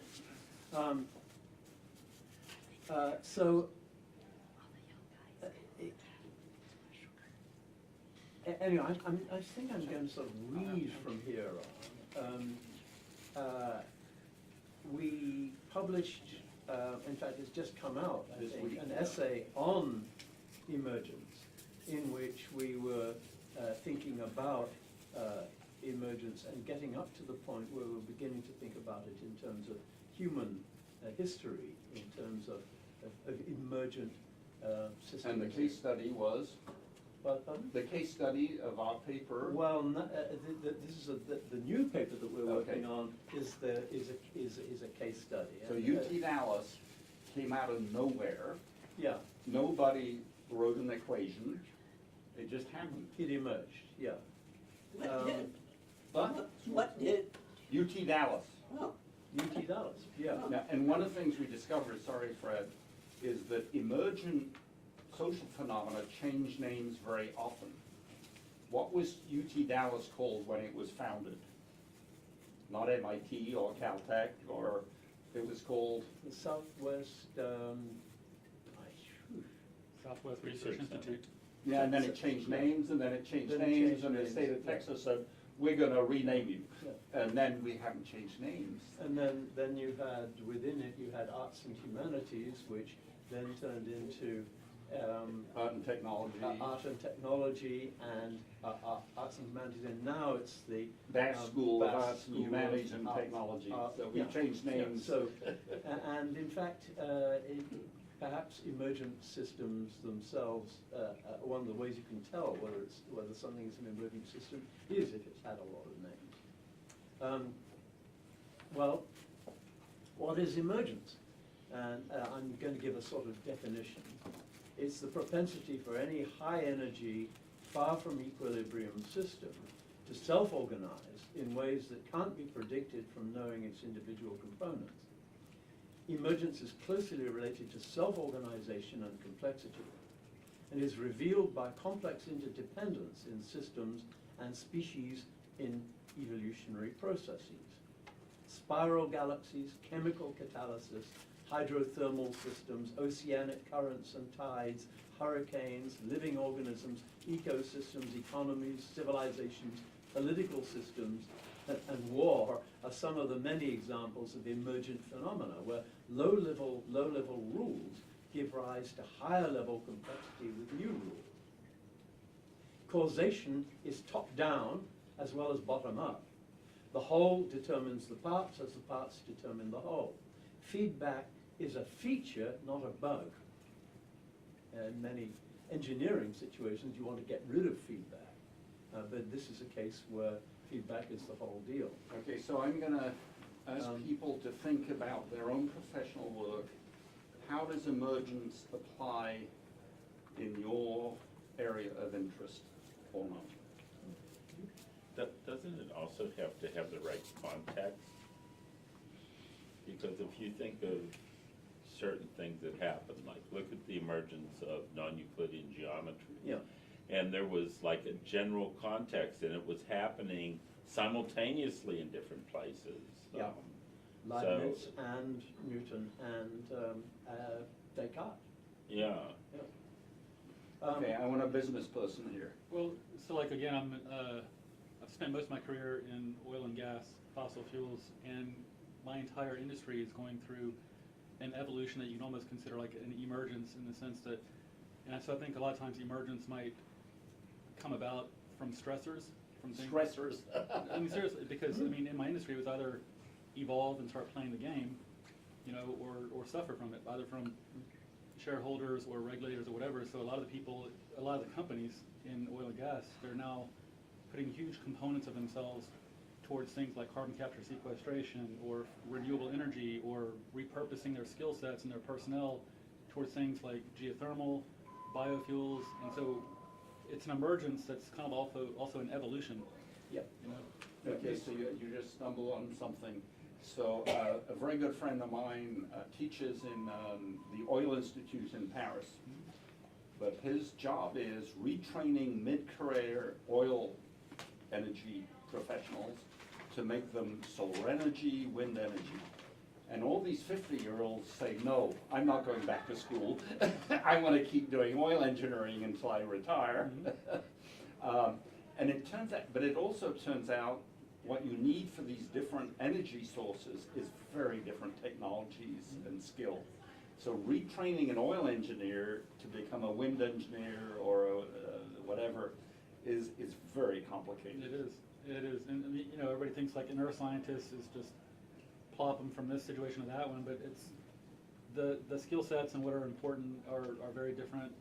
But also even just reputationally, you know, I mean, you are known for this, and suddenly you have to get like certifications or expertise in something else, and it doesn't matter about your age at that point. You're not necessarily going to be taken seriously if that's not something you've been doing for 15 or 20 years, and so it's an evolution. A lot of these mid-career people can't actually adapt to it very well. Okay, before we go back to Fred, who's not finished reading, you're not pontificating, you're reading. Patrick, Yes, sir. what phenomena of emergence have you run into in your police work? Pretty much all violent crime would be an emergent What? phenomenon. All violent crime. Because we don't have a lot of career serial killers, career murderers, that sort of thing. So you have stable systems where families are intact, families aren't shooting, killing, murdering people, communities where that's not going on, and you have flashover events where someone decides to, for whatever reason, take a gun, take a knife, and murder someone else. And almost every murderer I've ever talked to, every person I've ever interviewed, has self-defense, some of their emotional reaction to it, some of their feature of it. Because most violent crimes don't have a profit motive. They're not logical sequences. You can figure out, why did you try to rob somebody's store? You're needing money, whatever it is. And so violent crime actually, in my mind, becomes an emergence of a community, of a pretty stable social structure that flashes over. So crossing the threshold, so Yeah, to speak. and I can see it pretty well as the feedback loop is pretty well, because the feedback loop is the entire state of Texas will come down upon you for doing it. So we have And make it worse. Right. We have entire systems of law that are, hey, don't do that, don't do that, don't do that, don't do that, and they're not sufficient to stop that. And so in my mind, it's more, my job is to prevent things. And it's almost to prevent the sort of emergent phenomenon of murder. And what we realize with it, you guys have all seen the parking lots that have these stop, take and hide things to prevent people from victimizing you. We really struggle with preventing bad guys from doing bad things. The only thing we sort of say behind is they don't do it very often. Very few people, become serial killers or repeat offenders because those systems are there. So But suddenly a neighborhood becomes a hotbed. Yep. And we move heaven and earth to try to stop it. And what's funny about it is that we're pretty much dealing with the low rules, which already existed, which we don't do it to begin with. And they existed before. So you never prevent it. Yeah. And so how do you try to guess what the high order rules are to prevent something that's basically by definition defeating all the low rules? So that's Okay, Fred. There is though a difference in human social and cultural systems from regular old emergence as it happens in nature and in biology and so on. And that is that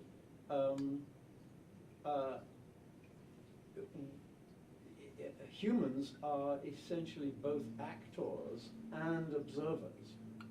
And so any information that we get about the processes that are going on in our own social and cultural situation, that information is itself now part of the culture. In other words, Okay, what you've so got is something if someone very in your- volatile. If someone in your neighborhood Yeah. gets rich by stealing, then it just kind of spreads. Yeah, Imitation. the ball game itself is changed. We are actors in, and our, our group decided that, in fact, we would make a virtue of necessity, because we are, in fact, part of a system itself, which is School of Arts and Humanities, or the BAS School of Art, Humanities and Technology. Technology. So,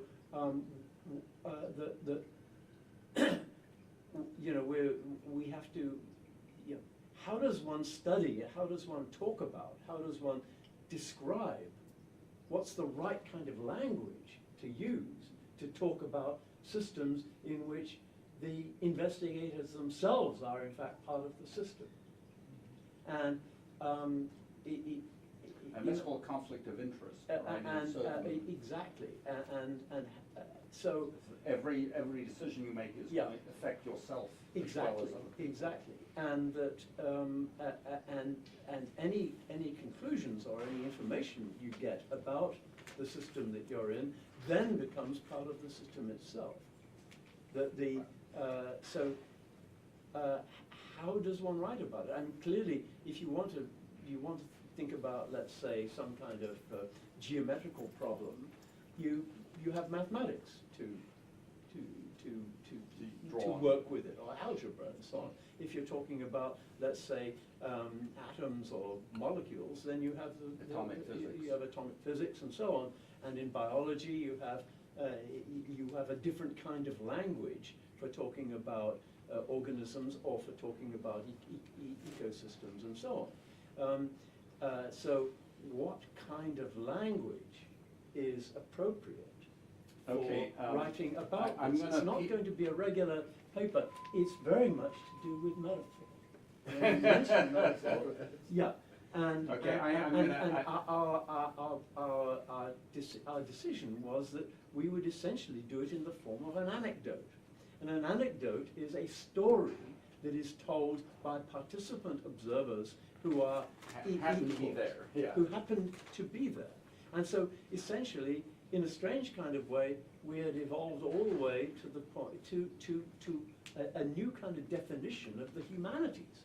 Because what are the humanities but a search for the kinds of language that are appropriate for talking about these highly, massively feedback, massively self-referential, massively self-transforming systems. Okay. And it's music, it's art, it's Okay, poetry. I just want to it's bring anecdotes. I want to bring the veterinarian in the room. So does the concept of emergence make any sense in the 100 years worth of work you've done with animals? Does animal behavior change over time? Of course. Go ahead. Well, and I'm still confused about what he's saying. I don't understand what the difference between emergence and change. Things change that make them emergent. Change itself is not enough. I mean, there are various kinds of change. There's a kind of change which is simply deterministic. Reversible. Where something bangs into something and the two parts bounce off or something like that. And then there's purely random change, like the emission of a charged particle from an atom. But this is a peculiar kind of change, which is a self-organizing kind of change, and requires a kind of feedback system, a complex system that is interdependent, where it's not just A causing B, causing C, causing D, it's A, yes, causing B, but B is also causing C, which is causing A, which is causing D, which is causing B. And if F did not happen, that makes something possible. Yeah. So then all the things that didn't change become crucial. And a whole field of possibilities, a whole landscape of likelihoods and probabilities opens up. Behavior is a changing system, so I suppose that's an Well, it's emergent system where animals change Yeah. based on what we train them to do. Yeah. Come in. Animals change according to how they're trained to do. Yes. In fact, another word for this is There was learning. a lady Okay. who worked with So cows. No, but And they discovered that cows had better milk production if they were treated gently, talked to, stroked. You're kidding. And You mean you have to be empathetic to cows to make good milk? So here's something that was an emergent system Essentially, that was developing. morality isn't something that was imposed on us by religion or by philosophy. Morality is something which is right there among mammals and in a more primitive kind of way among reptiles. It's morality itself is a Snakes don't characteristic of steal. emergent systems. What? Snakes don't steal. So? Snakes don't steal.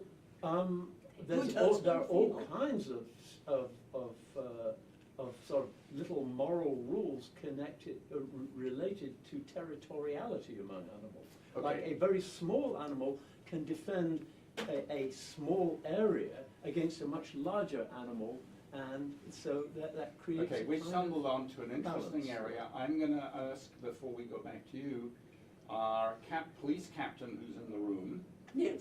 So the people who just walked in the room, if you're wanted criminals, don't say anything. So Patrick, in any of the criminal cases you deal with, how are animals involved? There are always people involved. So that No, animals. No, those are sort of all in the mix, but as far as raw, we have some that are stolen, but not really an agency as far as committing crimes, anything like that. You never arrest dogs? No. They shoot them. Have you seen You a can cat? shoot them. Yes. So the problem with them, they don't have ownership agency of whatever their activities are, at least from the criminal standpoint. Okay, so for the people who just walked in the room, this is a public meeting of the Sigma Psi Honor Society. We have people who have a lot of 100 years of knowledge to contribute to a shared discussion. The topic is emergence. The people who just walked into the room are going to be recording a podcast soon at 2:30. But I'm going to beg everybody's indulgence. Anybody can leave when they want. Ma'am, who the hell are you and what are you doing here? Speak Hello. up. My name is Dr. Ison Karichestein. I'm an artist and I run a medical prototyping lab at the University of Texas Medical Branch, where I'm also assistant professor in the School of Medicine. And I'm here because Dr. Carissa Turnova invited me and Adam Do you to... treat animals? I have done animal studies. Yes, I did. On humans, animals? Of course. Yeah, my bio is I'm an animal whose patterns of migration are not based on seasons, but rather chaos, opportunity. And emergence. And emergence, yeah. Chaos is, I guess, summarizes it. Okay. Okay, so, Ison. No? Ison. You. You, who the hell are you, and why are you wearing your baseball cap backwards? Because I got it here, and it's from a local restaurant called Resident, and anywhere else. You want a cowboy hat? Yeah, sure. Yeah, Anywhere else, it would not appear that I would be This is Evan's represented. hat. Nice. Okay, I'll so wear who it. the hell are you? All right, so Actually, I've gotta say one thing. Yeah. I think she's called an imposter. Imposter. She's a professor, but is not paid. Yeah. Without salary appointment. Thank It's you. called mercenaries. So Tina, you could be a professor and not get paid. Yeah, that's what I wanted. Yeah. Okay. No, this is kind of. Yeah, I'm a subject also. Yeah. And the subject that they're going to be talking about at 4 o'clock is, what is it, Evan? And Why don't you just... We have what? Human gene editing. no, Introduction to Art and Biology and the Art and Life Interface. That sounds like academic bullshit to me.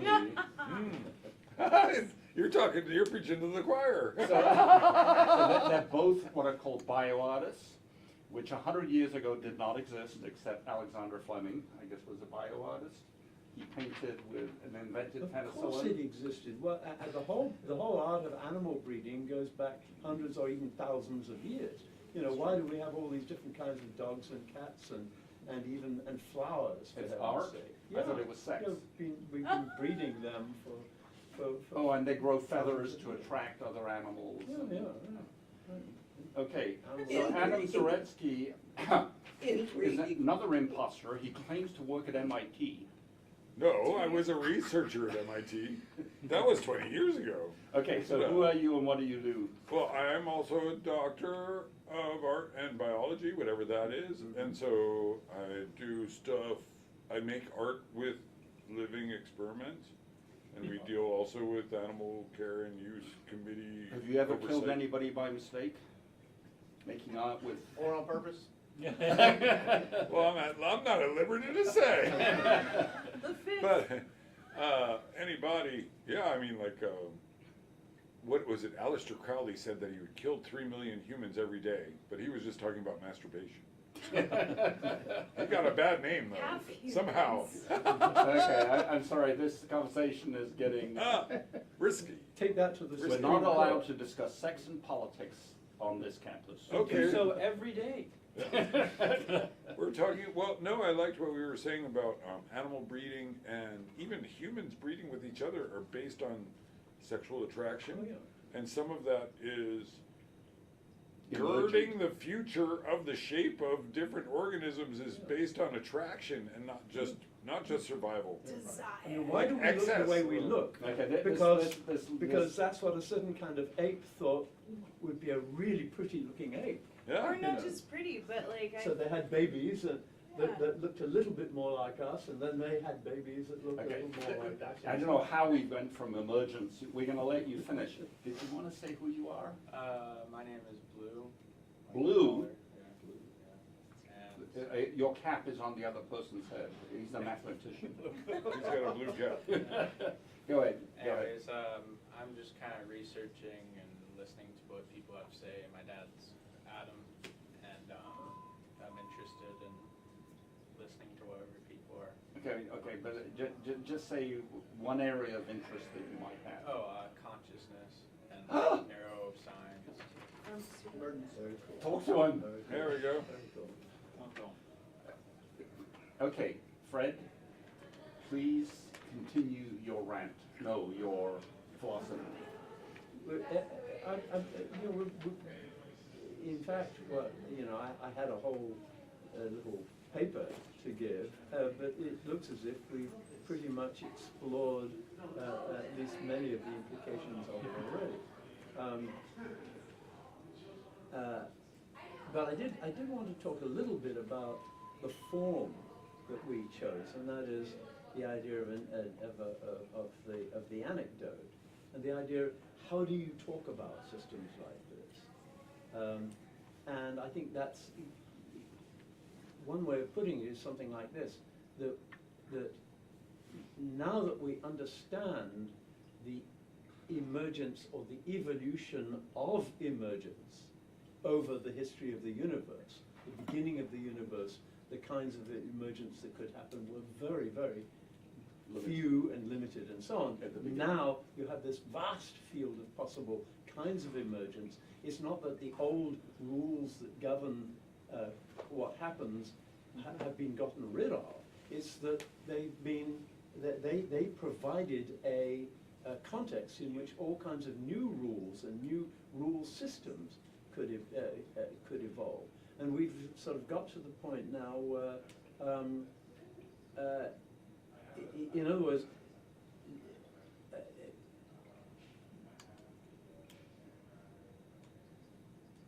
now I'm yeah, what the, yeah, it used to be that the whole realm of the humanities, of philosophy and literature and art and so on, the Germans call Geisteswissenschaft, was separate, was a different thing from Naturwissenschaft, which was all the natural Study of science, nature. the study of nature. But now now we're understanding nature in a way. Life interface. I mean, now that we've been studying nature in such a way that we're beginning to realize that a whole lot of nature is beginning to look much more squishy the way arts and humanities do. And we're also... Mathematics doesn't apply. Well, it applies, but there's all kinds of things that are pyramided on top of mathematics. The mathematics is still there. It's not gone away, but all kinds of new stuff. So emergent systems lead to the breakdown of disciplinary boundaries. And we can now begin to see the humanities essentially as another science.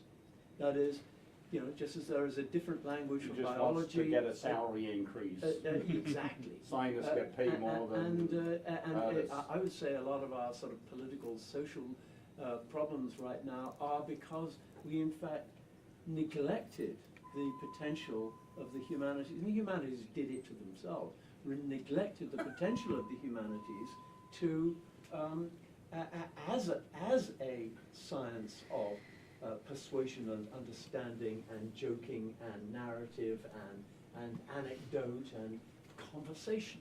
Okay, so I'm going to bring in an aha moment that we have that's purely anecdotal about the history of UT Dallas. Could you explain the role of refugees and the role of UT Dallas?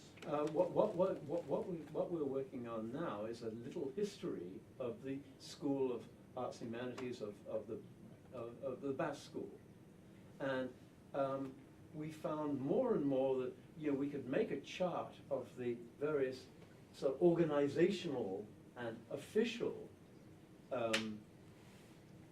development. But that didn't tell us really what was going on. As we went on, we began to see that it was more and more a matter of individuals and their conversations with each other. So let me give who was talking to whom. Let me give you an example. So we discovered that when UT Dallas was created, it was housed at SMU. And they kicked it out So UTD became a refugee because the government of SMU said, get the hell out of here. And so they bought 20,000 acres of land in Richardson, built cricket pitches. And so the university is a refugee from SMU. Yeah, and what we found, looking at the actual personnel that were brought in just to the School of Arts and Humanities, because I mean, I think this happened in many departments. It wasn't just Arts and Humanities, but we're looking at particularly the people that came into Arts and Humanities.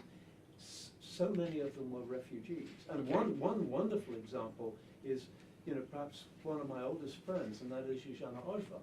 Zsuzsanna Ojva was a Holocaust survivor.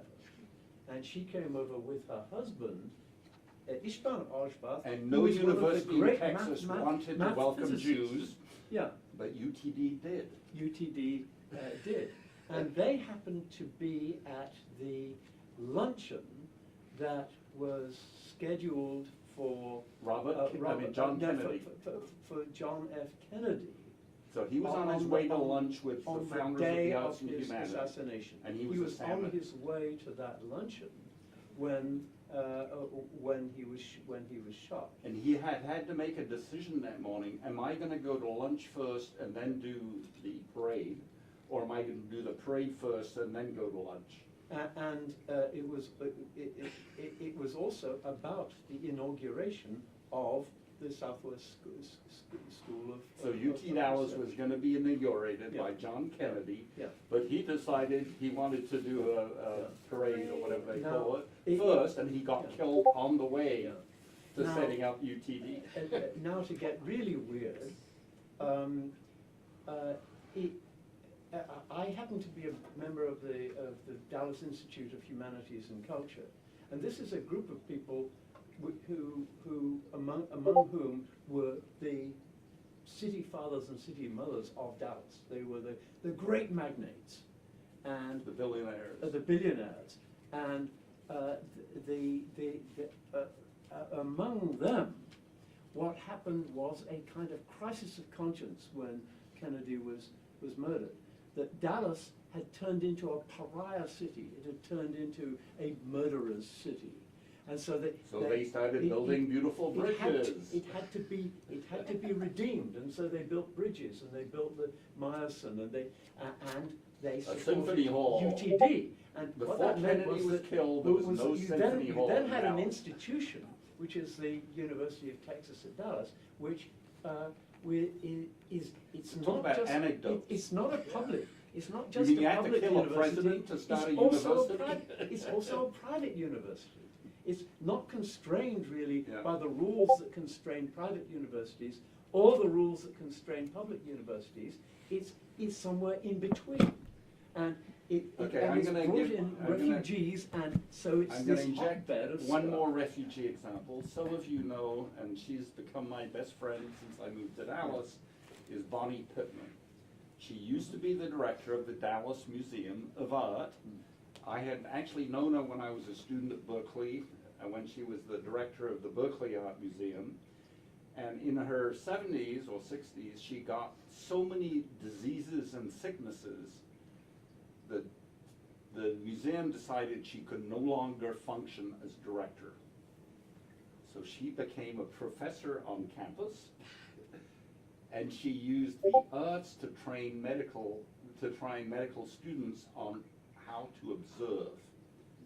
Because artists are so expert at observing that literally she would go with medical students to art museums, walk through the rooms, and then nobody was allowed to say anything. What did you notice? Did you see any sick people in the picture? And no, they hadn't noticed someone had jaundice or something. So then she joined the UT Dallas Center for Brain Health, and thank God UTD is a welcoming place for refugees. She got fired from being the director of the Dallas Art Museum because she just couldn't go to work every day anymore. But UT Dallas said yes. Same thing happened to Rick Bertel. Okay. Okay. The policeman's going to shut his ears. Okay.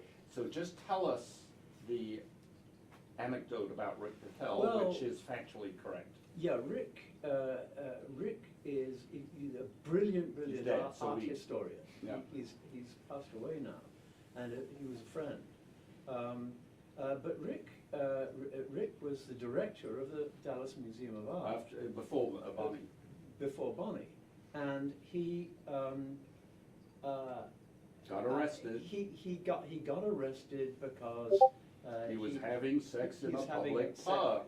sex in a public park. What was the name of the park? It was Revachon Park. Okay, don't go there. You will get arrested for having public sex. Now, And the board of directors of the museum said, "You're fired, you're a criminal." Well, no, it wasn't that. They pushed him into resigning. Okay, he resigned. But UTD is such a crazy place that we But snapped come him here. up. He was a refugee. We snapped him up immediately. He came here and he changed the campus. If you look out of the window, you look at those magnolia trees along there. That's his It's doing. because he got the money from the great Billionaires. millionaires around, billionaires around Dallas to pay the And- guy that designed the Twin Tower gardens in New York to come and landscape our campus for us. Okay, For us, and then turn this brutalist if you campus go into a beautiful place. No, if you go into the elevator to the other side of the building, it's the Institute for Art History that Rick Bertel created. Yeah. And thanks to him, he happened to know the O'Donnell family, who gave $30 million to help build this building. Yeah. The refugee who'd been arrested for public sex was welcomed at UT Dallas, and he made. And he also knew the Bass family. And he knew the. Oh, well, let's not go. I wonder if there's secret nooks in the garden. No, so this is the anecdotes. Do any of you who've spent time at UT Dallas have anecdotes about your time here? It's fine if you want to leave.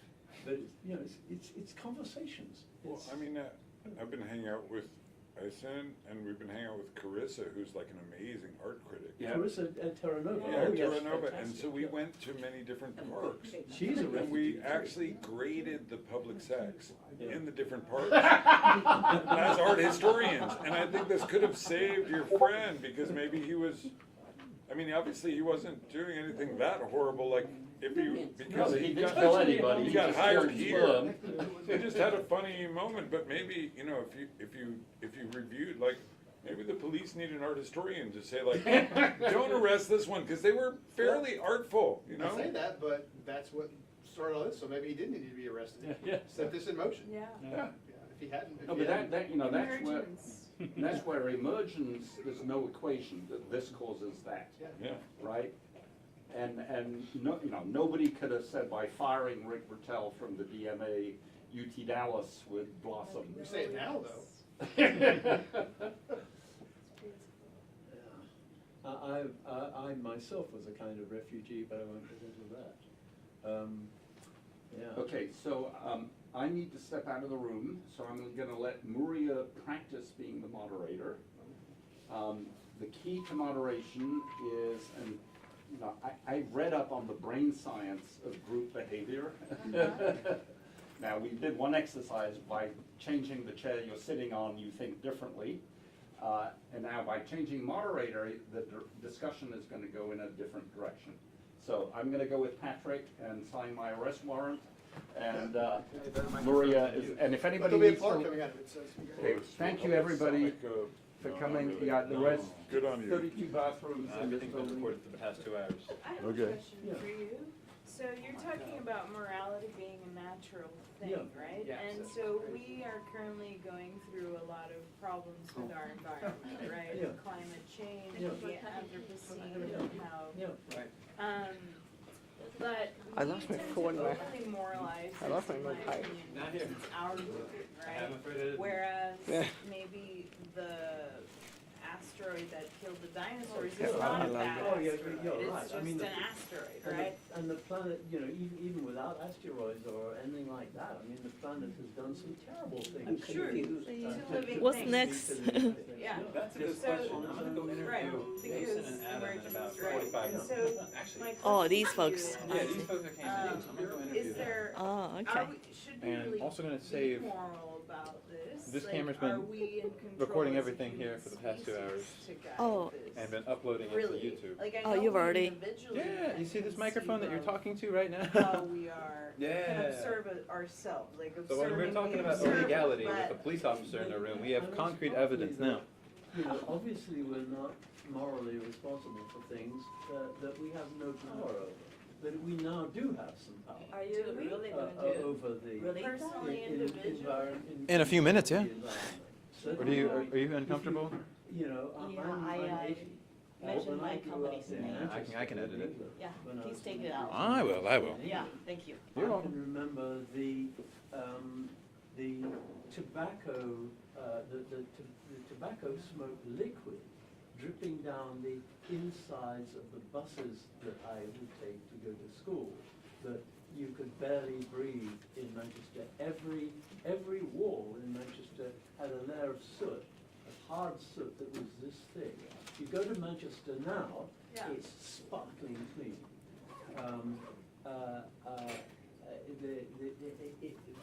You can now So see, what you can now changes? see several miles in Los Angeles.